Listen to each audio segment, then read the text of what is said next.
Okay, so how's everybody out there doing? Yeah, I know it's a little late for my normal Saturday thing. Had some things going on earlier this afternoon. So, welcome to the show with yours truly, Idaho Joe, your favorite garden gnome. And what I want to talk about today. Okay, let's admit it. GOP's out there going, look, we're the most libertarian party. Well, no, they aren't. They only want to claim that because they realize that there are people who do have libertarian ideals. And far more Americans actually believe in the libertarian platform than they do in any of the other platforms. Come on, admit it. You do. You know, if you're a Republican, if you're a Democrat, if you actually step out of your bubble and you take a look at the platforms, if you take a look at the Democratic platform, if you take a look at the Republican platform, and you take a look at the Libertarian platform, you may identify as red or blue, but the platform you love is gold. You know, we believe in your guns. We do. Your right to self-protection. It's inalienable. Your body, your choice. Okay. Whether that's an issue of reproductive rights or your ability to use recreational or medicinal drugs, we believe in that. Okay. None of the other parties are offering you what the Libertarian Party is. You know, Libertarian Party believes in peace. They believe in bringing our troops home. Okay, so far the GOP and the DNC have only talked about it. They've been talking about it for 19 years now. You know, what does victory look like? You know, yeah, I'm going to go ahead and put this up. Communist Republicans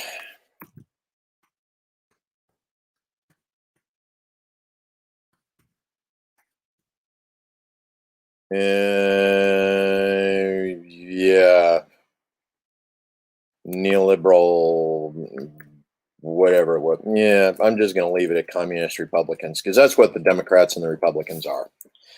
They are communist Republicans. Okay. 100 years ago,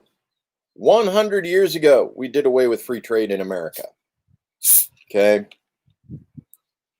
We haven't had a free market capitalist system in the United States, provided we ever did. It's seriously doubtful that we ever did.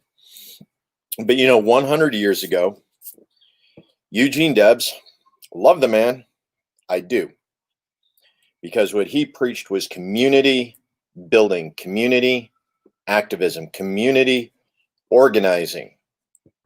Okay. Eugene Debs did not preach, let the government take care of you. Okay.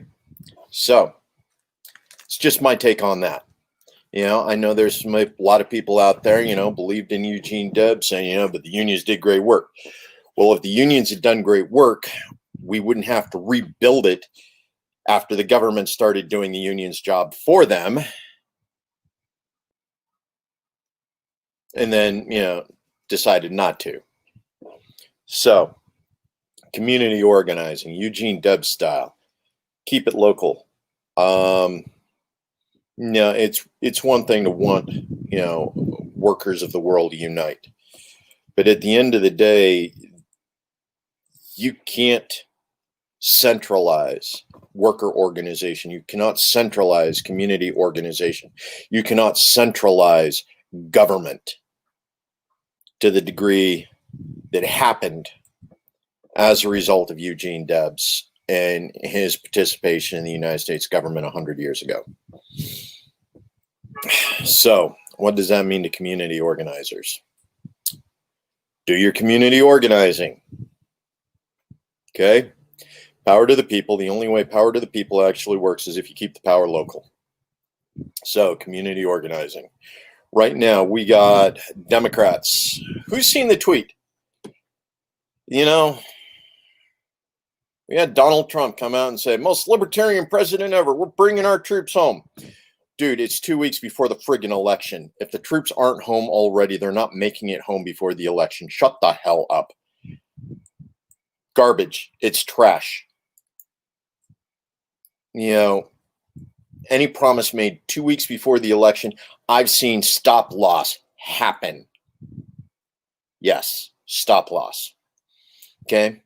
Anybody thinks the end of their contract is up in 2 weeks and they're going to get out and get ready to go home? Yeah. Don't believe it for a second, folks. Department of Defense, United States Army, when it comes to screwing the people, when it comes to screwing soldiers, when it comes to screwing service members, they can turn on a friggin' dime, man. They can turn on a friggin' dime. So, when an establishment hack tells you the troops are coming home, he's lying. Straight up. Rand Paul, bite me. You're sheepdogging, and it's wrong.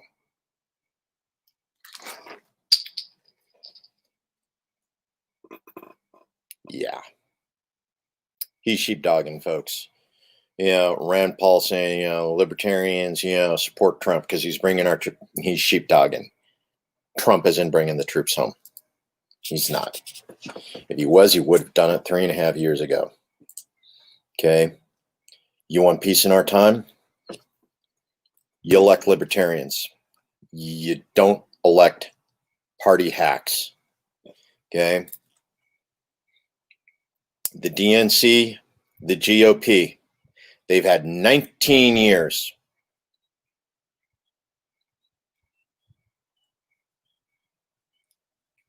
"19 years, folks. Think on it. Now, the whole issue with the communist Republicans, yes, the Republicans are communist. Reason why is because they redistribute wealth. They take money from poor Americans, they give it to rich Americans. They've been doing it for 70 years. Right? Ever since we went full Keynesian. Yes, we did. Since we went full Keynesian back in 1940 something. Good old FDR. Yes. That commie bastard. FDR. Okay. He moved the American economy into a full Keynesian economy, straight up. Post 1930s, the whole Dust Bowl, Keynes, who of all things was a friggin' British economist, decided he was going to come up with this idea on how to fix the American economy, because in 1930, when the American economy tanked, the global economy tanked. That's simply how much power the American economy had even back in the 1930s. So, Keynes had an interest in fixing the American economy. Now, he came up with a bunch of made-up rules, and they are made-up rules because it's all about government control of the economy. Which doesn't work, by the way. Central Planning Committee. Okay, as much as people like to say Americans capitalist, yes, we are capitalist, but our economy is still controlled by a Central Planning Committee. So which is worse, a communist Central Planning Committee or a capitalist Central Planning Committee? Actually, it doesn't matter whether it's communist or capitalist. The Central Planning Committee sucks. Always has, always will.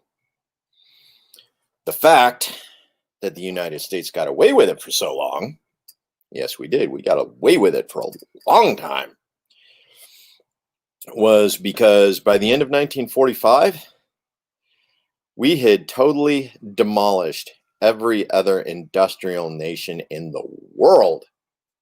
Yes, we did. China, Korea, Japan, Germany, Britain, France, Italy, Spain, the entire Mediterranean. Literally at the end of 1945, by the end of World War II, there was only one industrial nation left in the world. that was capable of rebuilding the rest of the world. That was the American Golden Age. Yes, it was. And it wasn't because of our Central Planning Committee, which we had. It wasn't because of the American dream. It wasn't because of American workers. It was literally because we were the only nation with the ability to provide the resources, industry, and essential skills for infrastructure in the rest of the world. Our golden age wasn't because of anything special about the American work ethic. It wasn't about anything special of our markets or our economy. It was because we were the only business left in town. Now, what we got here? I can change the fact that a vote for libertarian is, yeah, you and I can go round and round about that. The point is 99% of the people who are going to vote libertarian wouldn't vote for either of them anyway, and you know it. You can talk about, a vote for a libertarian is a vote for a Democrat, or a vote for a libertarian is a vote for a Republican. At the end of the day, most of the people who vote libertarian really don't give a flying shit about the other two parties, Eric, and you know it. So stop trying to hit us with a friggin' vote shaming. We're voting. We're going to go to the polls, and we're going to vote libertarian, and maybe we'll vote some decent people that we know who are in the down ticket. But anybody who's voting libertarian wasn't going to vote for the other two clowns. Period. You know it. I know it. Stop thinking you're going to vote Seamus into voting for one of those two pedophilia clown shoes. Not going to happen, dude. Not going to happen.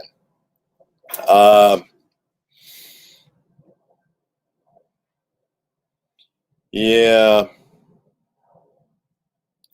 Actually, Eric, as far as the split goes, Libertarian Party does a fairly good job of splitting it right down the middle. Green draws from the Green draws only from the Democrats, really. The Green Party only draws from the left. So when the Green Party comes into business, if there is somebody who's willing to vote outside of the duopoly, somebody who, where they could actually take a blue vote out. Yeah, libertarians, we got a lot of locals that run. Matter of fact, we got one who's already booked to run for the Eagle City Council, be running as a libertarian. We got somebody else currently working on running for Boise City Council, heavy green leaning, some other options like that. But no, when it comes to libertarians, they don't actually pull strictly from the Democrats or from the Republicans. The Libertarians actually pull pretty much straight down the center. I remember when I ran here in the state of Idaho 2 years ago, when it was a three-way race, and I was actually able to take a look at all three races for the exact same district. Okay. And in that one, there was one race that was just one Republican, an incumbent who was running. There was one race that was just a Republican and a Democrat, and then there was a three-way race. Okay, and literally the 20%, the three-way race with me in it actually had the most votes in that particular race.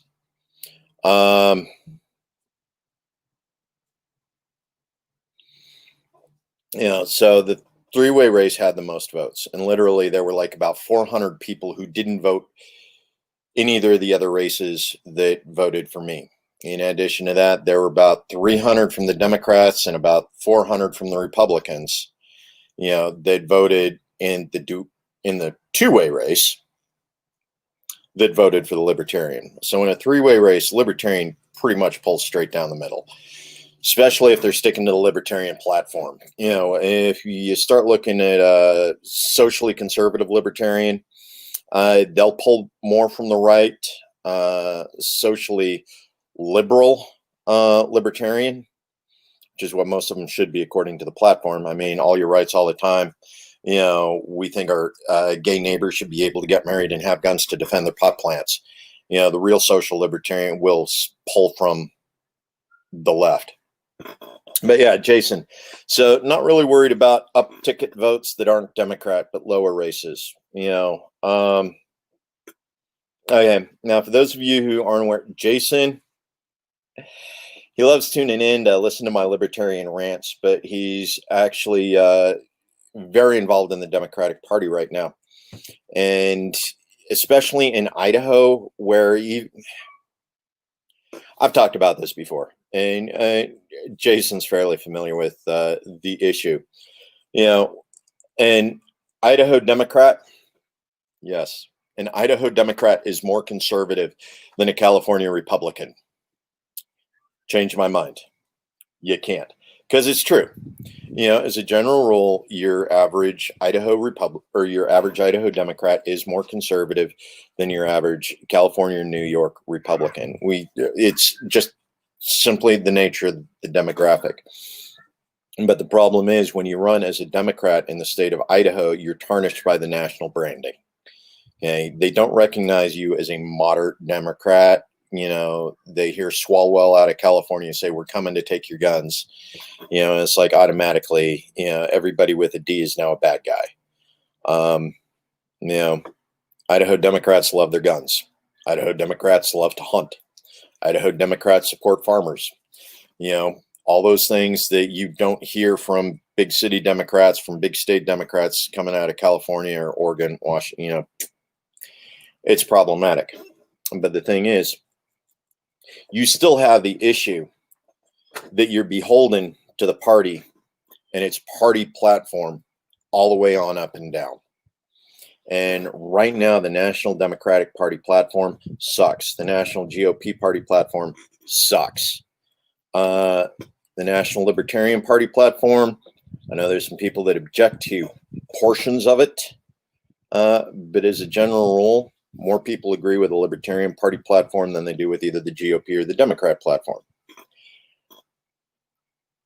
We're just not big enough that people aren't afraid to join yet. You know, it's one of those things where we get into the early adopter scenario. This year, 2020, we are doing significantly better than we are. I mean, we've actually had a GOP president claim to be a libertarian. We know he's not. Yes, we do. We know he's not. You know, take their guns first. Come on, that's not libertarian. Doubling down on civil asset forfeiture for drug crimes. Yeah, that's not libertarian. The big money bailouts for government. Yeah, that's not libertarian. Yeah, let's admit it. Tariffs on international trade. That's not libertarian. Folks, he built a wall. That's not libertarian either. Come on. You know, we got both Democrats and we got both Republicans right now trying to say we got two things going on right now with that. And it's actually really bizarre, especially when you start taking a look at the media attacks. Yeah.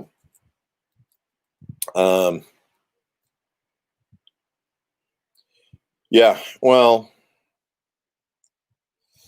yeah, you're only beholden if you choose to be beholden, you know, but it's one of those things. You've seen it. I've seen it. You know, people who step outside of the party line and saying we need to do something different, they don't last within the party structure. I mean, you've seen what Justin Amash did. He actually declared himself an independent and then declared himself a libertarian, you know, after his last election, because he knew he was going to be stepping too far outside of the bounds of the Republican Party in an awful lot of the things he was going, you know, he felt his conscience required him to do as a congressman. Yeah. Um, yeah.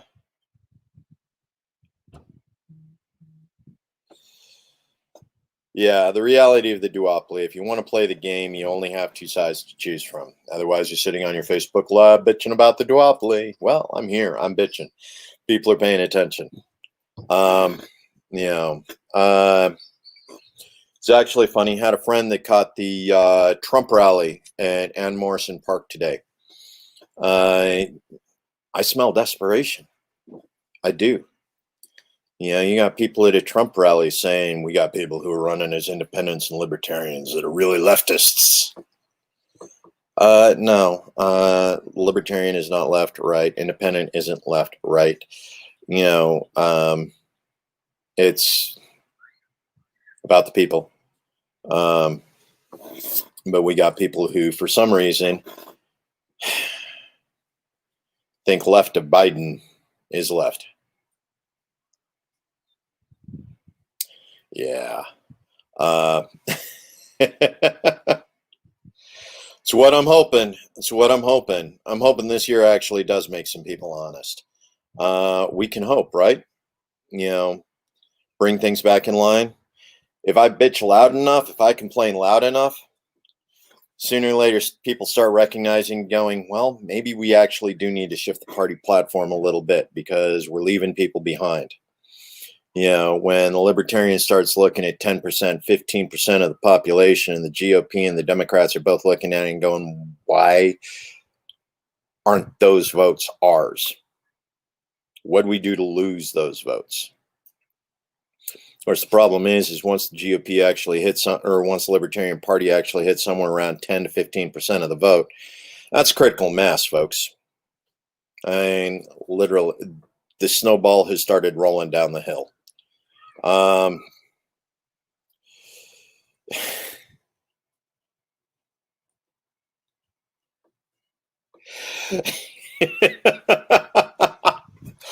Ain't that the truth, man? Ain't that the truth? Ain't that the truth? Ronnie Reagan. Yes, believe it or not, he was left of Joe Biden. He's left of even Joe Biden today. He's left of our new modern DNC platform. And Lord knows I hate Ronnie. Took me 40 years to come to terms with exactly what it was Ronnie did to America when he was president.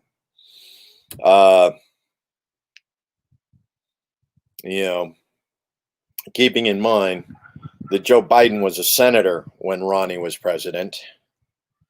Yeah. Whew. Go left to Joe Biden. Get to Ronnie Reagan.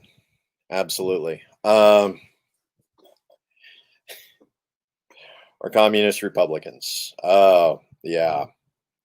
Okay. My communist Republicans joke has been up there long enough now.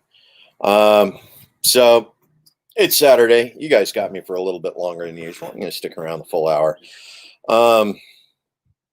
and complain about different things. But yeah, one of the things that we really need to do is we're looking at getting honesty back into politics. I got two opponents right now. I'm running a three-way race just like I did 2 years ago. And I'm actually looking at changing things. Reason why is because there's an awful lot of people in America, an awful lot of people in Idaho who aren't actually happy with the platforms of either party. They don't answer our needs. And especially when we're dealing with the current situation where we've bailed out big companies, where we've bailed out. Okay, let's go ahead and figure this out, Eric. Between the Democrats and the Republicans winning on a national level, who do you think would be most harmful for our country? Who do you think libertarians would have the most in common with or affect the right change for libertarians? Okay, now here's one of the things where we get into the duopoly. And this gets into the situation where I actually look, and okay, this is my humble opinion. In my humble opinion, I know there's an awful lot of people who disagree with me on a number of these thought processes. But to me, there is zero difference between Joe Biden and Donald Trump as far as the effect on the nation goes. Okay. Both of them are hard right authoritarian individuals. They're working in organizations that are corrupt from the top on down. Matter of fact, right now, and it's one of those things where, I'm a libertarian. My opinion on drug use. If you need it to cope, use it. But if you're using it to cope, you should be looking at other ways to get off of it. We're in a society, we're in a culture where trauma is part of that process that has us doing all sorts of strange things to cope, including using meth, whatever else. I don't think anybody should be in prison for the use of drugs. I don't think Hunter Biden should be in prison for his use of drugs. That's one of those things. Daddy wrote the bill that sent thousands, if not hundreds of thousands of young American men to prison for exactly what Joe Biden has been caught doing repeatedly, for the last 15, 20 years.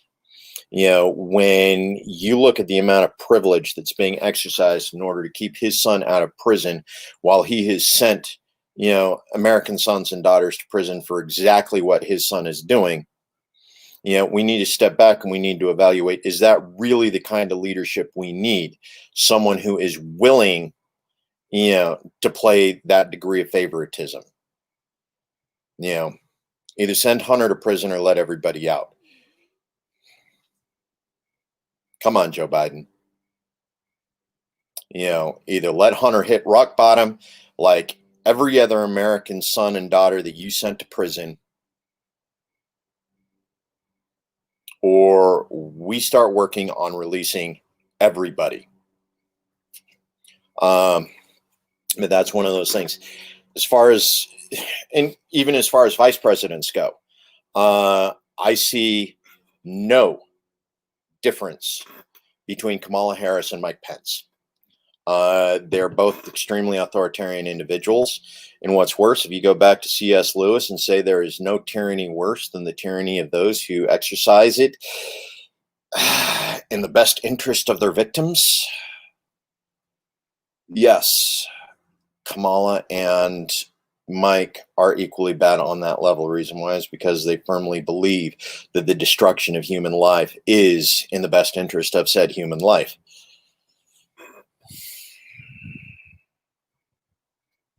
Yeah, so as far as the chosen two for the Democrats and the Republicans, I see zero fundamental difference. Now, as far as the rank and file, the people down at the lower levels, your down tickets, your advocates, your activists, whether it's Republican, the libertarians understand them.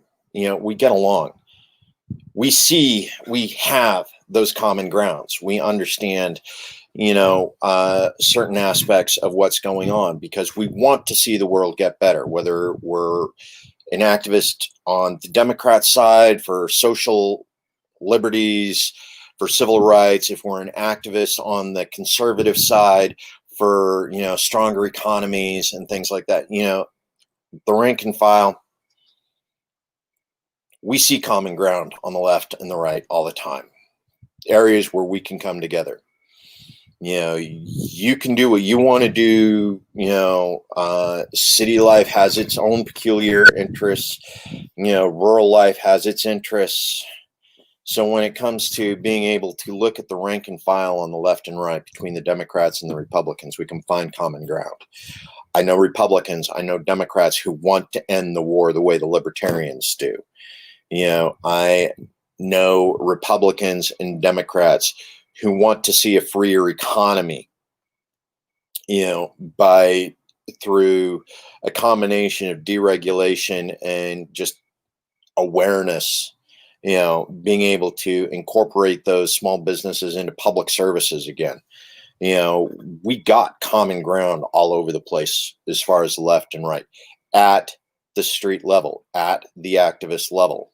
You go out and you work in any nonprofit organization anywhere in the United States, you will see people who have differing views. They will see, and So as far as the right and left go, as far as libertarians, we got common ground, man. We do. It's once you've been sitting in Congress for 10, 15, 20 years that you lose touch with what the people on the street actually need to see happen. You know, both the Democrats and the Republicans, your rank and file and activists, have a lot in common with the GOP or with the Libertarian platform. And the problem is they're scared to put the energy into the Libertarians, which is why we've seen this divergence, this left-right divergence, rather than this American unity. You know, we keep putting money, we keep floating the money to the top. You know, we haven't done anything. We haven't found a way to secure keeping the money in the local economy yet. And that's part of the problem that we have. You know, our GOP, we have an awful lot of entrepreneurs in the GOP. You know, they want small businesses. They love small businesses. They love the idea of being able to be an entrepreneur and profit, you know, on their small business. Okay, you can't do that as long as the oligopoly is in charge of our economy. Take a look at what happened over the last 6 months, right? Canadian Central Planning Committee pretty much killed 70% of the small businesses in the United States. You know, 50% of them will not reopen their doors, you know, once their local cities. And if we actually step back and take a look at what was done through the Small Business Association, you know, the SBA loans, the payroll loans, you know, there were processes that were created on some states that deliberately and with intent denied access to those funds to small businesses in several communities across the United States. Why? Because they gave all the big money to the big box stores and so forth and so on. Central planning, it doesn't work, folks. It doesn't work. You know, central banking, it doesn't work. All it does is keep floating the money to the top. Keep floating the money to the top. As long as the money keeps floating to the top,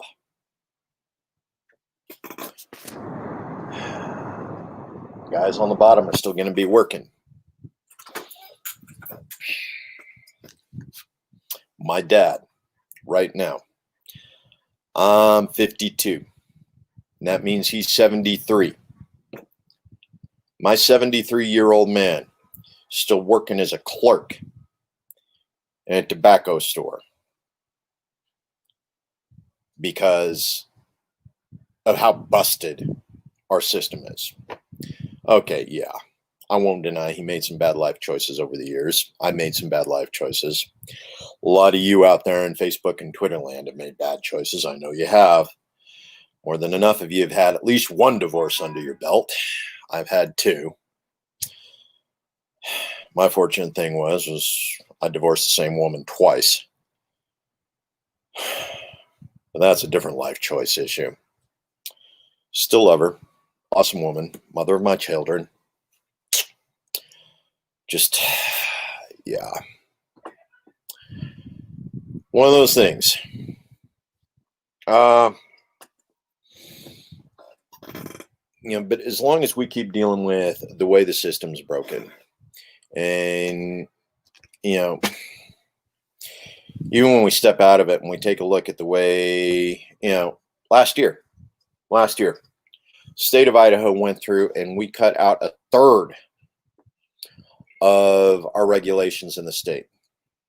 The administration rules, the things that, you know, business licensing by the state, the way our Department of Environmental Quality worked in the state, the rules by which Child Protective Services and Department of Human Services had to interact with people, you know, all of these rules that these government organizations have to act by and deal with. You know, and this includes our education rules too, you know, our state board of education, you know, all of these. Last summer we went through and we cut them, a third of them gone, just poof. And literally, we could have done away with all of them. They actually set it up to where we just could have tanked it all and said, bye, so long, sayonara. Everybody who needs rules has to start from the ground. Oh,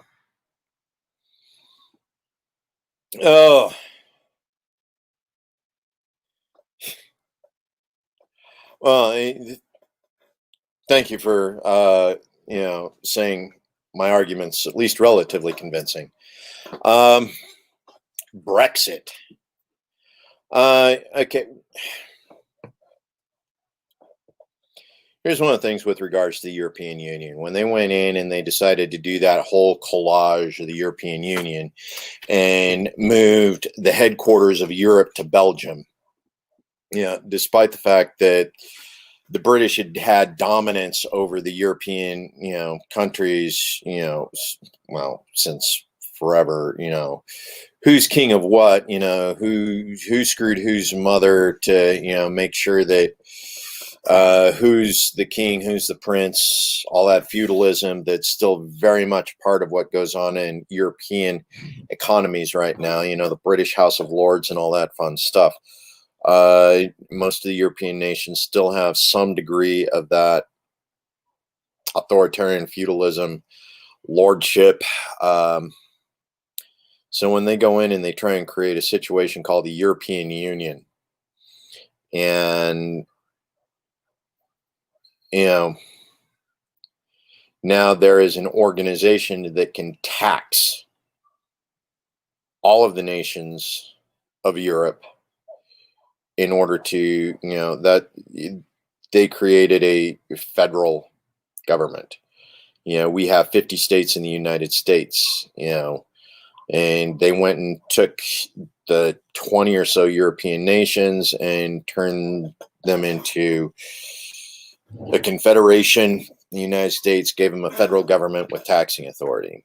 And that was probably the biggest mistake Europe ever made. Reason why is because, unlike America, where despite the fact that we probably have somewhere in the neighborhood of about 2,000 different languages that are native, indigenous, thank you, Jason, indigenous languages, 95% of our bureaucracies all operate in the English language, and with some making room for Spanish and French accordingly, and in other areas certain communities have adapted and added additional languages. I think our International Refugee Commission here in Boise has translators for something like about 20 different languages for our different refugees. But that's beside the point, because we're talking about Brexit.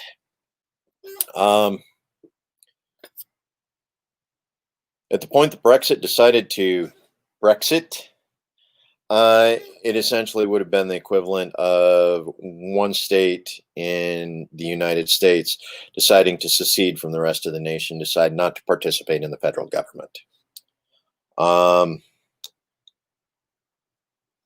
Do I think it was within Britain's right? Yes, I do. Why Britain agreed to the original plan is beyond me. I think they were expecting more influence than they got.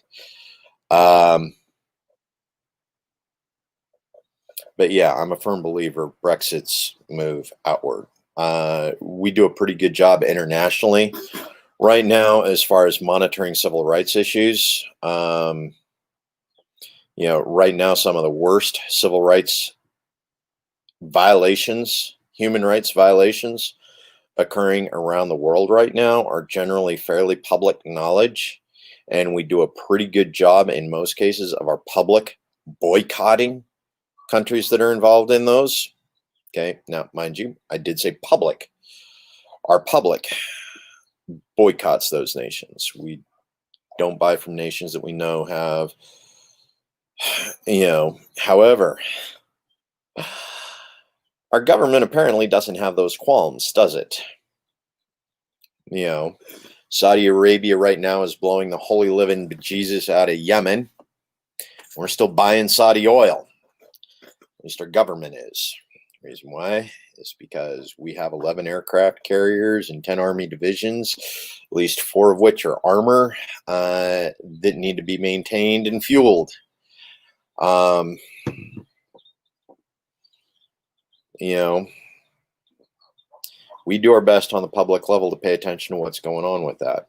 If it wasn't for government involvement subsidizing a lot of those human rights violators, often behind our back, you know, most of those nations that continue and persist in human rights violations would no longer be trade partners with the United States.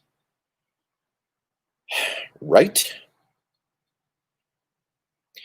So when a nation like Britain decides to depart from a larger organization, we aren't worried about Britain committing human rights violations. Why?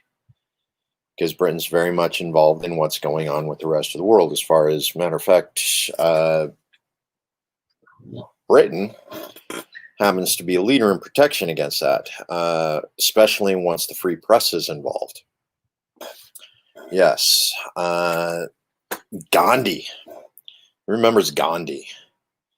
The only reason Gandhi was successful in winning freedom for India, getting the decolonization of India, was because of the British free press. Here's a parallel. Jason's going to like this one. The water protectors. The reason they were successful was because of American free press. Okay. Not the oligopoly owned by the MSNBC and CNN and the rest of those, but actual American free press. Those small independent journalists who actually got in and were able to document and create the documentaries of the water protectors and be able to get those out to the public in ways that CNN and MSNBC, who very much wanted that pipeline to succeed, wouldn't. Okay. So free press. I think that's a critical part of what goes on with anything as far as human rights violations anywhere in the world.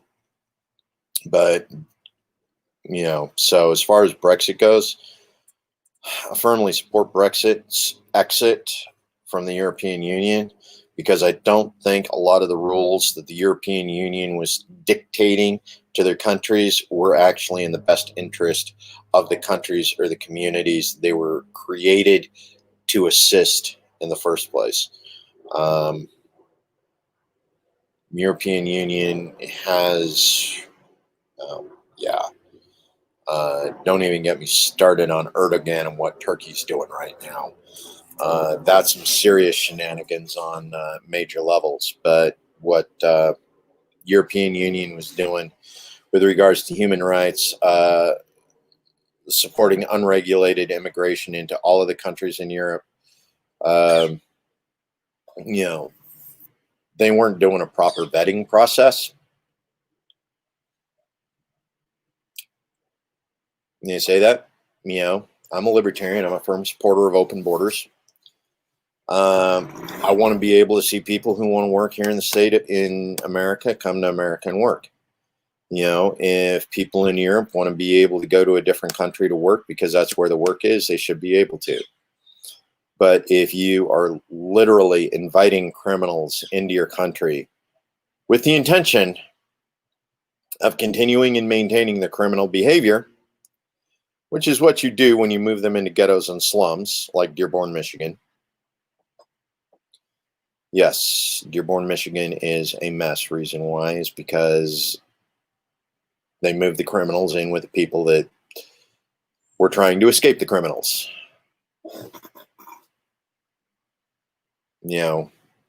There's right ways to do things and there's wrong ways to do things.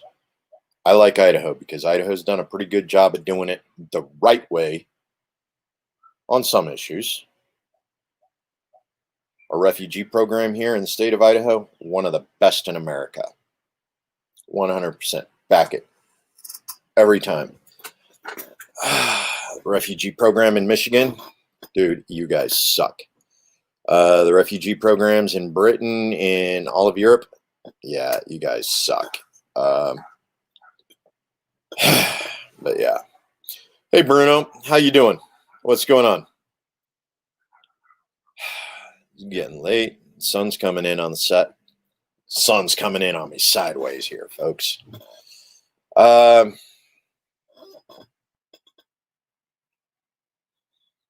yeah. Good stuff. So, 17 days, folks. Election gets decided. Now,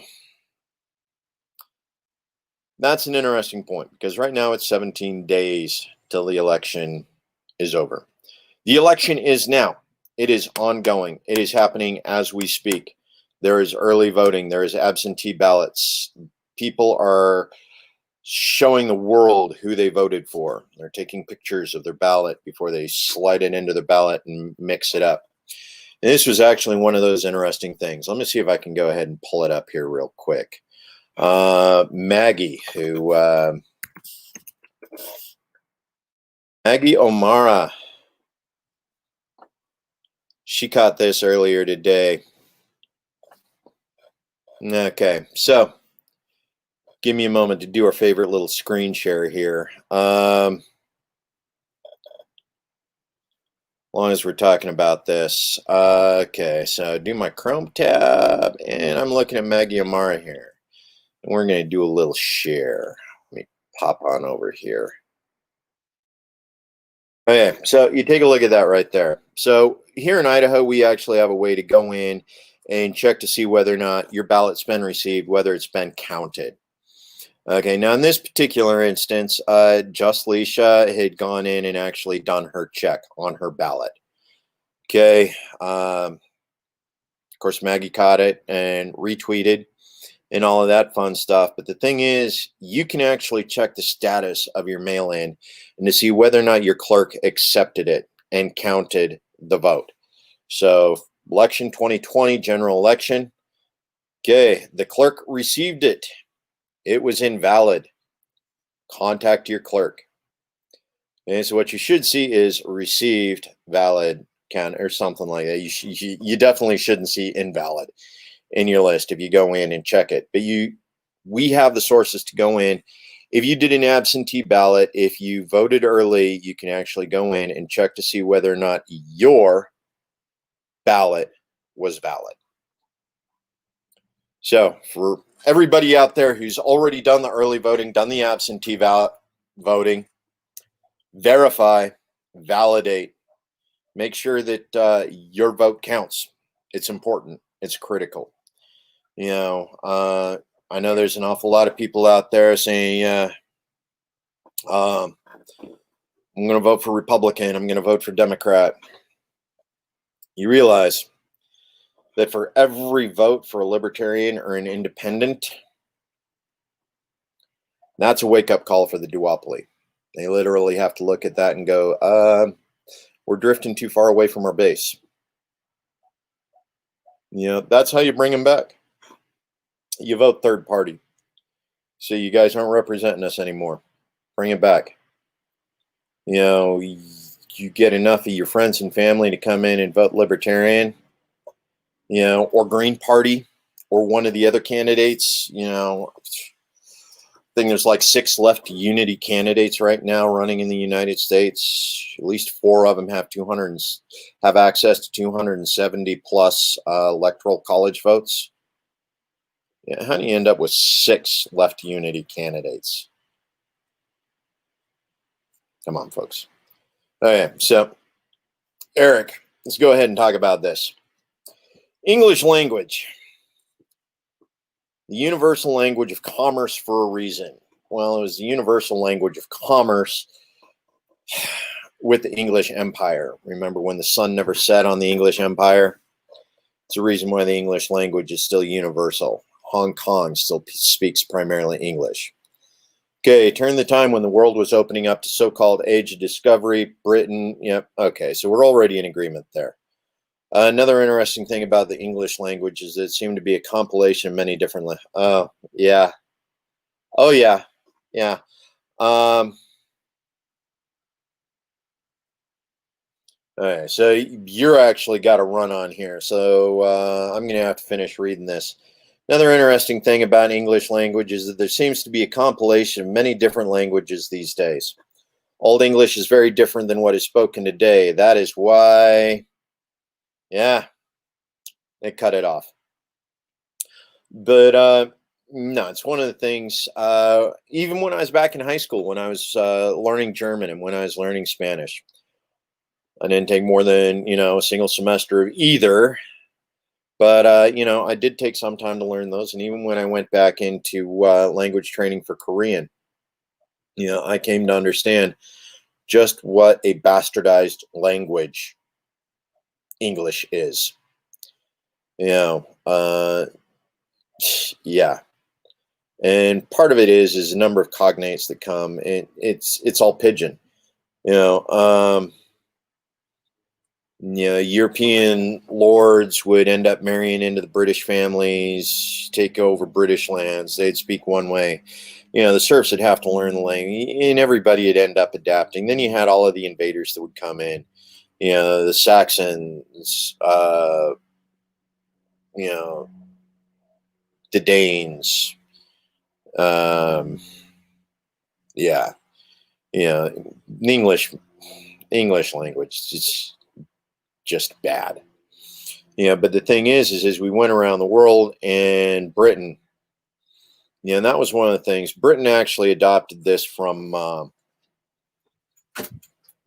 China, of all things. It was the Confucian philosophy in China. China had reached a point where it was so large that they literally created schools to create people who were literally just cogs in the wheel.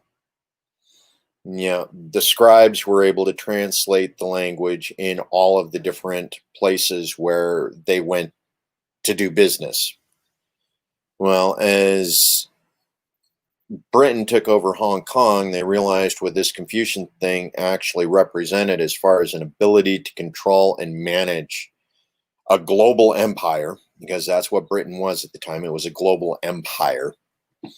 We ended up with this British school system, which in some ways is related to the German system that we adopted. But anyway, you ended up with this British school system. And the idea was there was a school in every major city of every major colony that taught everybody the exact same English language. So that a letter written in one country would be completely understood with no colloquialisms, when it reached, one of these locations in another city in another colony. So that's one of those things, and it's one of the reasons why America's been so successful, for different reasons. Is the fact that we have had a consistent language all across the United States, despite a lot of the bad things that came with that. But we have a consistent language that everybody knows. Does that mean we should have gone through the steps we did to deculturalize some of the communities that became part of America? No. But we did, forcibly in some cases. Bad juju. Karma's going to come back and bite us. Especially considering the amount of localized wisdom that we lost in the process. We now have to relearn, 20, 40, 100 years later, what's good for the environment and what's good for the economy. What's good for the economy is what's good for the environment, because the environment or the economy is dependent upon the environment. You got to terraform the environment to create the economy. You're doing something wrong. My humble opinion on that. But yeah, there is a reason British became the universal language of commerce. Part of that has to do with the British Empire. Part of that has to do with the coming of power of the United States, especially post World War I, and the ability of the United States to influence global economies. Take a look at what happened with, well, no, I won't, because a lot of that's just bad juju. Brings up a lot of bad memories for an awful lot of other cultures that we've been involved with over the years that we haven't dealt fairly with. But that's one of the things we're looking at right now, is we're dealing with the repercussions of that. It's time we step back and we actually take a look at what's happening to the people of America, the people of the United States right now, as far as power disparity, wealth disparity, and how that's affecting communities all across the United States. Right now, one of the things that we're dealing with because of that is the housing market crash of 2008, 2009. Okay. And it created a consolidation. It also created a housing crash. Highest homeless population up until very recently were the results of that. People dispossessed from homes, loss of generational wealth because of the money that had been invested in those homes when those individuals lost their jobs, lost their careers. And here we are in a situation where we used a pandemic to replicate the exact same situation that happened in 2008. We have an awful lot of people right now who aren't having their homes foreclosed on because of CDC reasons, but there hasn't been enough change in the rules to prevent those foreclosures from happening once CDC lifts them, which means we have right now a significant amount of the US population that is in debt and will not be able to pay back the accumulated debt when the bill comes due. And we're going to end up with another surge of homelessness here in the United States in relationship to the destruction of the economy that happened here in 2020. So, how do we go about fixing that? How do we rebuild the economy? Well, there's a lot of ways, but the biggest one is to get government out of the way. Idaho did an awful lot with deregulation as far as reducing our regulations by a third. Okay. I think we can reach a point where a number of those government organizations that exist can be done away with entirely, reducing that burden by another 50%. I think we can do it. Now a lot of those jobs are, it's going to suck for an awful lot of people who have gotten used to working for the bureaucracy, losing their jobs and having to actually go out and work in a civilian market, in a civilian job, providing value added to the economy. I realize that's hard for some people, especially some of the people that find their way into those bureaucracies. No, not all of you not all of you are difficult to work with. That said, I don't have a real fond opinion of most social workers who work for the state. Got a real soft spot in my heart for a lot of social workers who continue to work in the nonprofit industries. Love you guys. Talk about selfless. That's the hard one. Because you don't get paid near what you're worth. Meanwhile, there's a bureaucrat, who's sitting in a government office who gets paid 10 times what they're worth as far as being able to get the job done.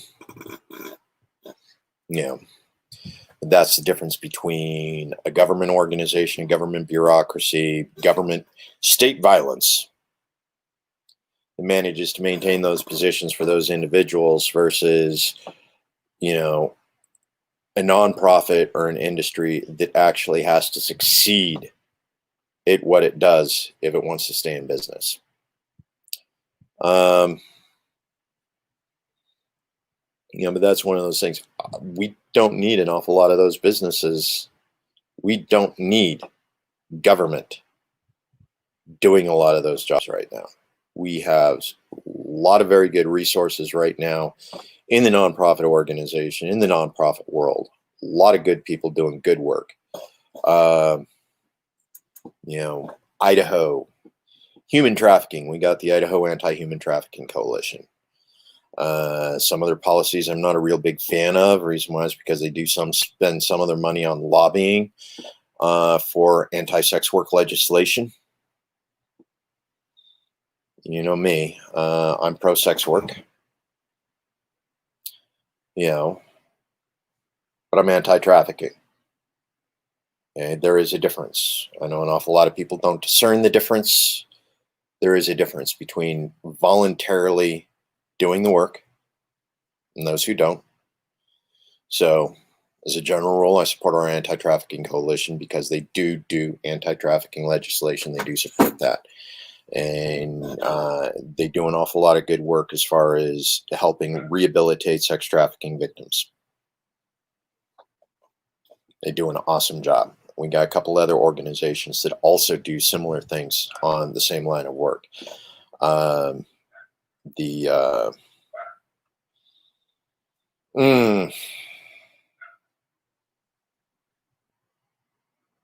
Idaho Alliance Against Sexual Violence, Domestic and Sexual Violence. Okay. Now, while their focus isn't necessarily human trafficking, per se, they do deal with domestic violence, sexual violence, and let's admit it, sexual violence often does involve human trafficking. So they do an awful lot of real good work on that. Nonprofit organization, get some state funding, get some other coalition funding, and they do recognize that a significant portion of their population of their the people they represent, the people who are referred to them, who come to them seeking assistance, they're people of color, Black, Indigenous, Latino. They come to these organizations. So, yeah. Caught an article that really sort of disturbed me the other day. Huffington Post actually caught some excerpts from Idaho in the news again for all the wrong reasons.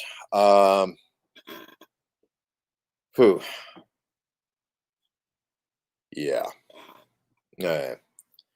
So one of the things that we're dealing with here in the state of Idaho, and this was Jason, you actually posted this. Jennifer also posted this. Okay. I'm going to pull it up because I actually need to make sure I get this right. Okay.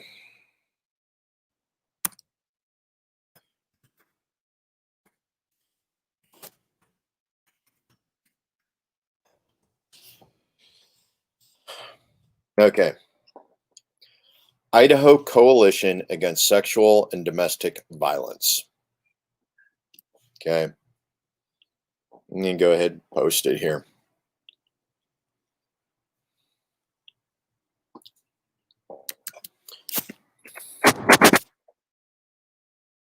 Okay, this organization right here.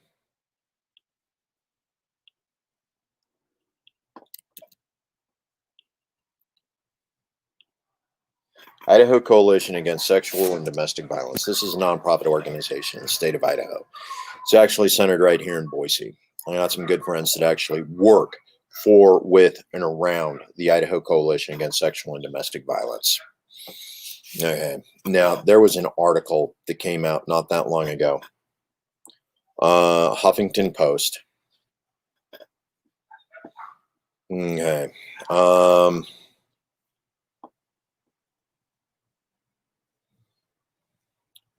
You know what? I'm just going to go ahead and share this. Reason why is because of just how important it is. So let's go ahead and do the share screen again.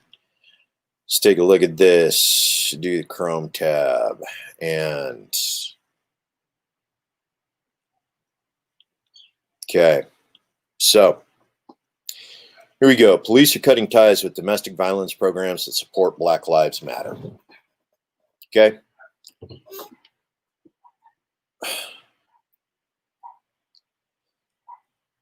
Okay, now one, I really don't understand the reason for this. Okay, are they that pressed for funds? Are they that pressed for money? Reason why is because we go through this article, we take a look at what goes on, scroll on down, and okay, so Embrace made a statement supporting Black Lives Matter. Now, the thing is despite the fact that less than 5% of the population in Embrace's district happens to be Black and Indigenous and persons of color, that still represents somewhere in the neighborhood about 15 to 20% of their clientele who are actually referred to them for domestic violence issues. Okay, now, for whatever reason, that is what it is. But we step back and we take a look. Okay, so Embrace, founded on anti-violence principles, excluded and even harmed some victims, especially people of color. Okay, now we go on down. And thing is Embrace, where they're at, weren't the only ones. So we take a look right here. In Idaho, okay, now Kelly Miller happens to be executive director for Idaho Coalition Against Sexual and Domestic Violence. Okay, the State Chiefs of Police Association, okay, that's a lobbying organization. Sheriff's Association, a lobbying organization. And the Prosecuting Attorneys Association, lobbying organization, withdrew their support from the state's coalition against sexual and domestic violence because it signed the letter, according to the executive director, Kelly Miller. Okay, now how this actually affects Idaho, especially considering these weren't law enforcement organizations that dictated this, and we actually have fairly liberal individuals on the Boise City Council, which directs how the Boise City Police deal with these, as well as people on the Ada County Commissioners Board, the 3 people there who direct the Ada County Sheriffs on how to respond to this, the elected office of the District Attorney, which is the Prosecuting Attorneys here, Prosecuting Attorneys Association. Okay, well, nobody can tell a prosecuting attorney what to do because the prosecuting attorney happens to be an elected official, and currently it's Republican, who prosecutes hemp truck drivers. Okay, so while we've had these organizations come in and actually say, bad on you, these aren't actually organizations with the authority to decide whether or not the police officers refer victims to organizations of support. But that's the state of Idaho.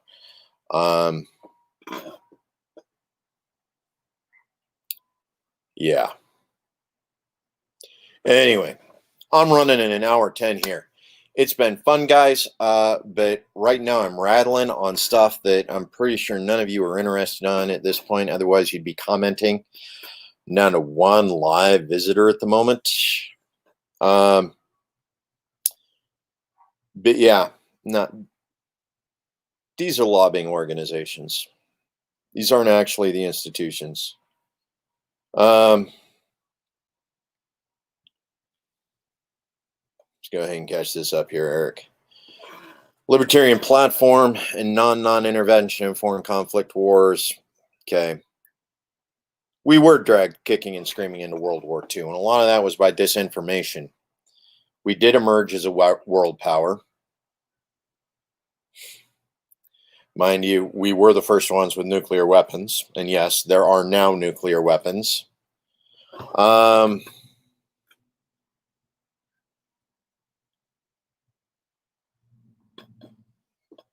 Okay. Let's talk about putting nuclear weapons back in the box. Okay.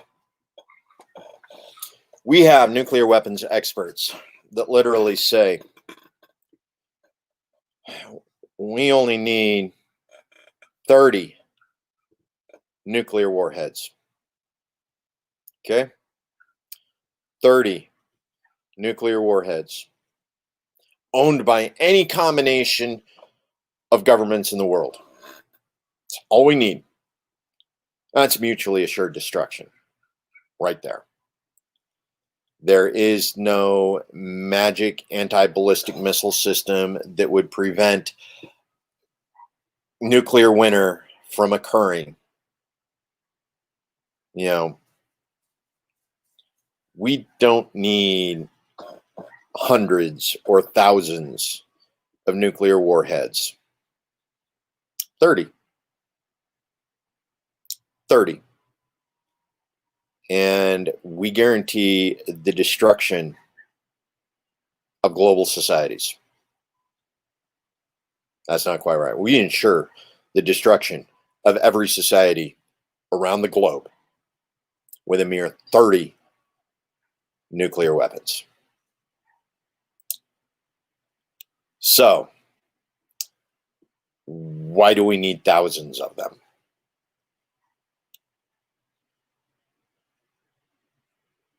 We don't. The other thing is putting boots on the ground in nations around the world.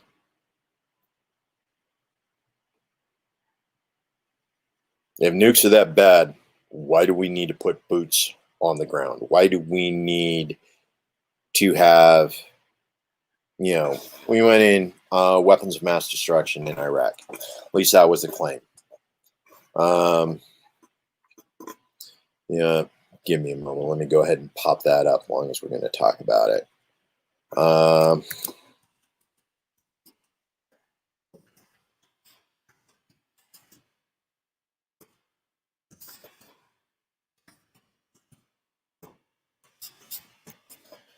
Man, a nuclear Pandora's box. Okay. He said, we only need 30 nuclear weapons to ensure the destruction of every society around the globe. Nuclear winter, totally decimate, the 8 trillion people that currently occupy the globe would be reduced to 8 billion, maybe. That would be a reduction of 0.1%. 8 trillion to 8 billion.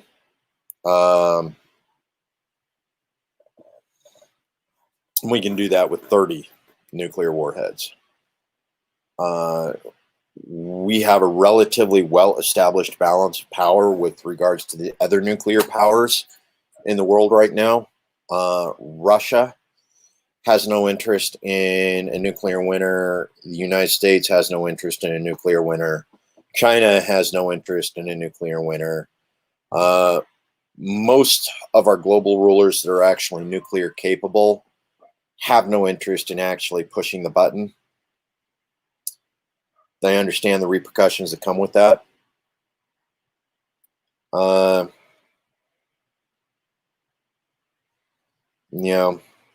Even North Korea, they backed off from their nuclear program. They haven't nuked anybody. Iraq, even when Saddam did have it, if he did, Iran. We keep claiming Iran has nuclear weapons. Iran has them. Okay? If Iran has them, why haven't they used them? And literally, if you got any nation in the world that's got a legitimate reason to use nuclear weapons because of how badly they've been screwed, okay, mind you, Khomeini, whoever's president over there right now, I'm not encouraging you to push the button. I'm not. Please don't. That's bad for everybody.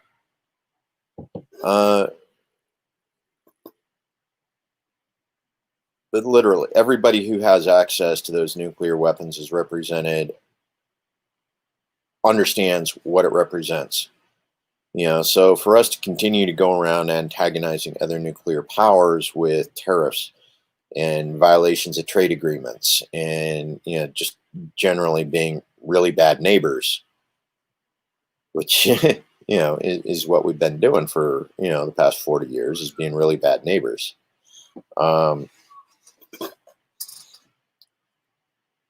Yeah. Most of the libertarian platform, it's the non-aggression principle. It's the right to self-determination. It's the right to national self-determination. To the fact that we want to see free markets extended. Now, right now, what we do is we exploit the labor of other nations. We made labor so expensive here in the United States, in relationship to the work we do, in the relationship to what it costs to build a home, to live in a home, to rent an apartment, to pay a mortgage. We've made it so expensive to live here in the United States, that we literally offshore all of our labor to continue to maintain a source of cheap goods. Welcome to every violation of free market principles ever created. There's a reason why all of our major international corporations are international, and why they, source materials from outside of the United States. It's expensive here.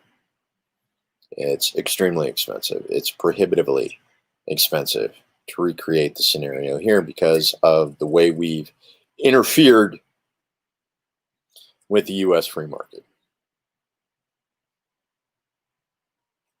And that gets back to the nuclear Pandora's box. We exploit labor from India. We exploit labor from Pakistan. We exploit labor from China. We even exploit labor from Russia. We continue to maintain, areas of contention. The Ukraine right now is a big one. U.S. interests in the Ukraine. Again, bring up the issue of Hunter Biden and his role in the Ukrainian oil company. One of the best things we can do for foreign policy is just step back and free up the markets, free the American markets, allow small businesses to come in and take over niches that are lost by, because let's admit it, the American labor market is not competitive. It isn't. Hasn't been for a while. And a lot of that is because of Keynesian economics that allowed us to continue to push the labor outside. The reasons for the free trade agreement. It made cheap labor in Mexico more advantageous than making Flint, Michigan livable. Yeah. How's that one for a kick in the pants? But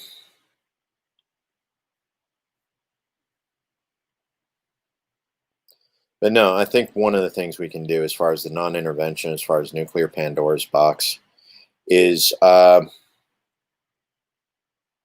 we actually free up the markets here in the United States so that we're no longer doing labor exploitation in our other countries, most of which are nuclear capable, just like us, capable of producing the exact same tech that we are. If we free up the markets here and stop bailing out non-competitive international corporations, because we do, every 4 years we bail out several non-competitive international corporations. If we stop bailing them out and start supporting actual free trade here in the United States and making our economy competitive again, making our labor market competitive globally, and then of course the other markets that are built on that.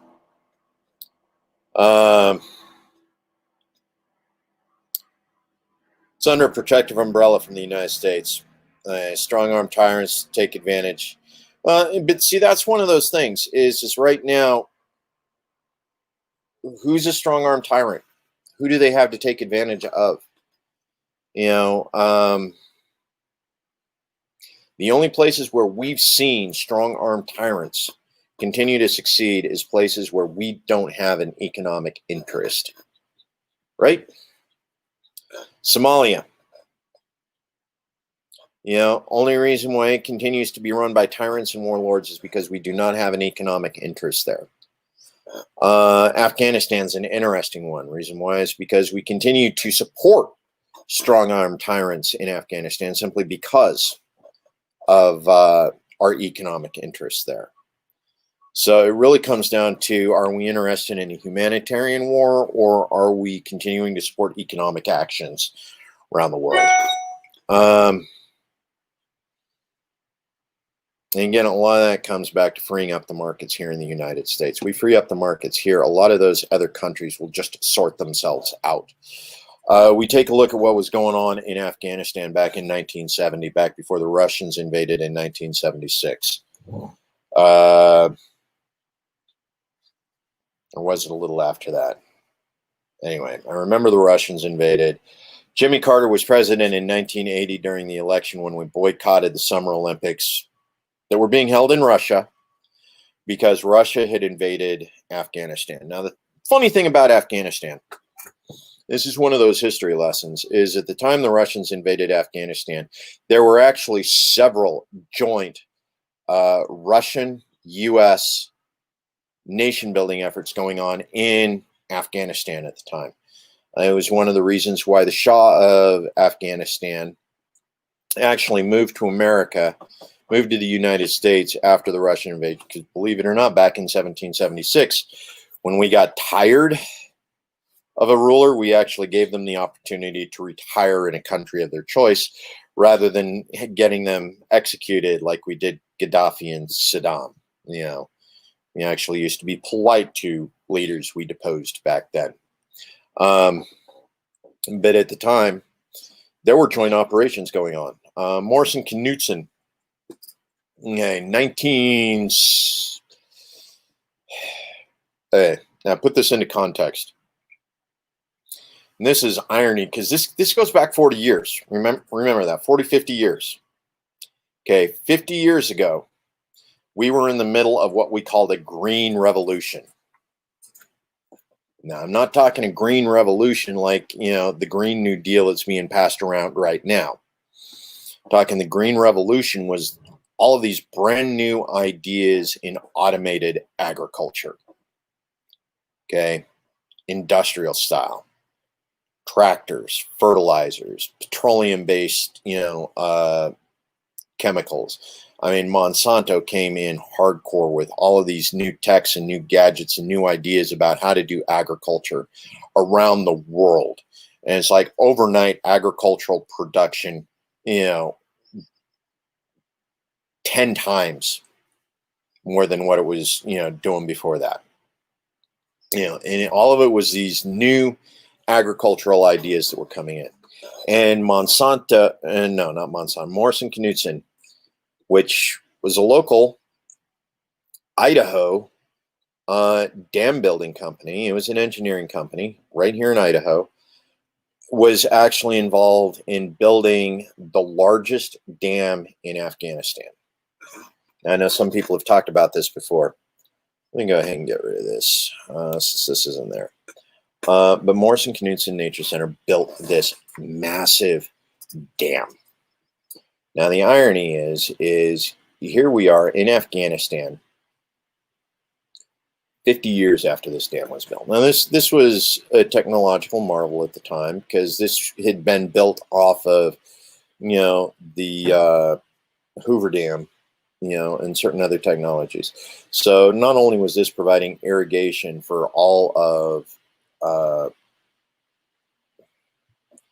and you'd think I'd remember it by now.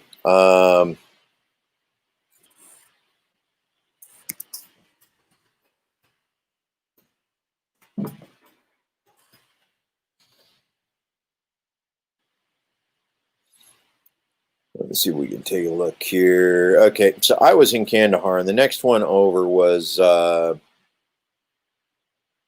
see if I can actually find the English one, Helmand Province. Okay. So Helmand Province This entire area is the center because the dam that we built, it was a hydroelectric dam that powered most of southern Afghanistan, and it provided irrigation for the entirety of Helmand province. Now, Helmand province, after that dam was installed and created the irrigation canals and the whole system, it turned the entire desert there into an oasis, and it produced agriculture. We were buying almonds from there in the 1970s. They were producing the almonds there and shipping them to the United States, and we were buying them. So what happens after the Russians go in and invade? All of that agricultural land that we helped design and create, part of that green revolution and the irrigation from that Helmand province dam, was converted to opium production. So literally the technology that we built in Afghanistan 40 years ago, 50 years ago, when we invaded Afghanistan, when we occupied Afghanistan 20 years ago, that technology from the 20, 30 years before that was being used to grow opium that funded the warlords that we were fighting.